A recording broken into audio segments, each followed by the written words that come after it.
Assalamualaikum warahmatullahi wabarakatuh. Perkenalkan, nama saya Nurul Masfuroh, NIM E2019-2049. Saya berasal dari kelas Ekonomi Syariah 2. Di sini saya akan menjelaskan tentang konsep akhlak tasawuf, yang dimana di sini saya akan menjelaskan tentang orientasi dan tujuan akhlak tasawuf. Apa sih itu orientasi? Orientasi adalah pengenalan. Jadi, orientasi tasawuf adalah pengenalan yang mengenai hal-hal yang berkaitan dengan tasawuf. Jadi, yang akan saya bahas di sini adalah satu, pembagian atau macam-macam tasawuf, yang kedua, tujuan dan manfaat akhlak tasawuf, dan yang ketiga, pokok-pokok ajaran tasawuf. Untuk yang pertama, macam-macam tasawuf. Macam-macam tasawuf dibagi menjadi 3. Yang pertama, tasawuf ahlaki. Yang kedua, tasawuf falsafi. Dan yang ketiga, tasawuf syi'i. Tasawuf ahlaki adalah tasawuf yang berkonsentrasi pada teori-teori perilaku, akhlak, dan budi pekerti dan pembagian akhlak. Tasawuf akhlaki ini dibagi menjadi 3. Yang pertama, tasawuf takhalli. Yang kedua, tasawuf tahalli. Yang ketiga, tasawuf tajalli. Tasawuf takhalli adalah merupakan langkah pertama yang harus dilakukan oleh seorang sufi. Tahalli adalah usaha mengosongkan diri dari perilaku dan dari perilaku akhlak tercela. Salah satu dari akhlak tercela yang paling banyak menyebabkan akhlak jelek adalah antara lain kecintaan berlebihan kepada urusan duniawi. Untuk yang kedua, tahalli. Tahalli adalah upaya mengisi dan menghiasi diri dengan jalan membiasakan diri dengan sikap dan perilaku akhlak terpuji.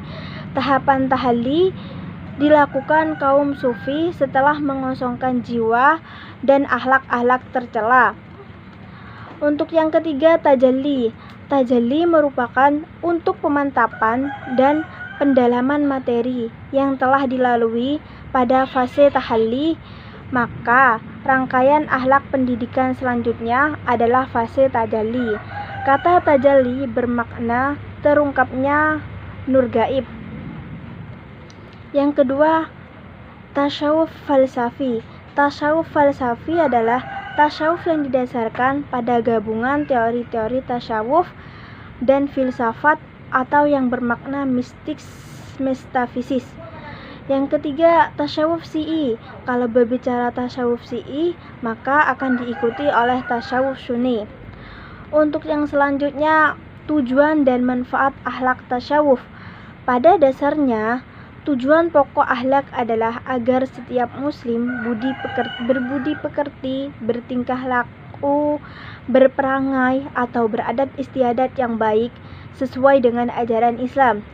Ibadah inti dalam Islam juga memiliki tujuan pembinaan akhlak mulia, misalnya sholat, zakat, dan puasa.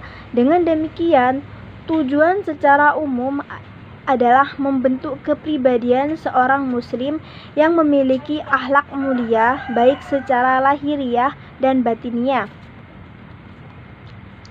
Poin selanjutnya tentang pokok-pokok ajaran tasawuf. Menurut Dr. Sumiti, Sufisme Jawa mengatakan pokok ajaran tasawuf untuk mencapai makrifah kepada Tuhan itu dibagi menjadi 4. Yang pertama, distansi. Apa sih itu distansi? Distansi adalah mengambil jarak antara dirinya dan nafsu-nafsu, berusaha memperhamba jiwanya, serta mengambilkan jarak dengan ikatan durma segala sesuatu selain Allah.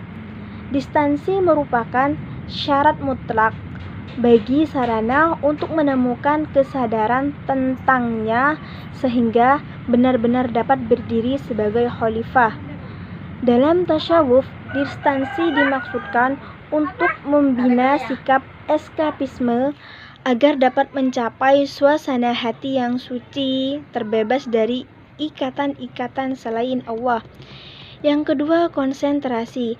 Konsentrasi ini dimaksudkan untuk berzikir kepada Allah. Hal ini penting karena tasawuf yang notabene berubah menjadi mistis murni untuk mendapatkan persyaratan langsung terhadap alam gaib yang puncaknya ma'rifah kepada Allah, bahkan bersatu dengan Tuhan. Dalam tasawuf, konsentrasi merupakan aspek praktis sehingga setiap orang dapat menjalani takdir. Yang ketiga, iluminasi atau kasyraf.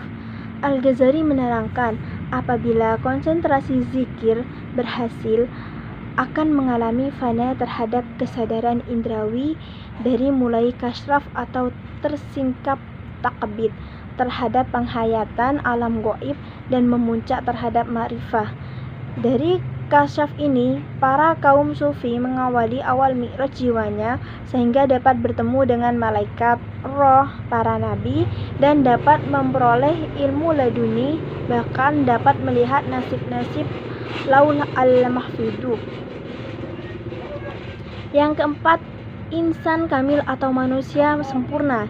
Insan kamil itu adalah orang-orang yang suci yang kehidupannya memancarkan sifat-sifat ilahiyah atau bahkan penjelmaan Tuhan di muka bumi sebagaimana diatur paham union mistik. Bisa disebut juga dalam kehidupannya memancarkan Nur Muhammad serta memiliki berbagai karomah. Cukup sekian yang dapat saya sampaikan, kurang lebihnya mohon maaf. Wabillahi taufiq wal hidayah. Assalamualaikum warahmatullahi wabarakatuh.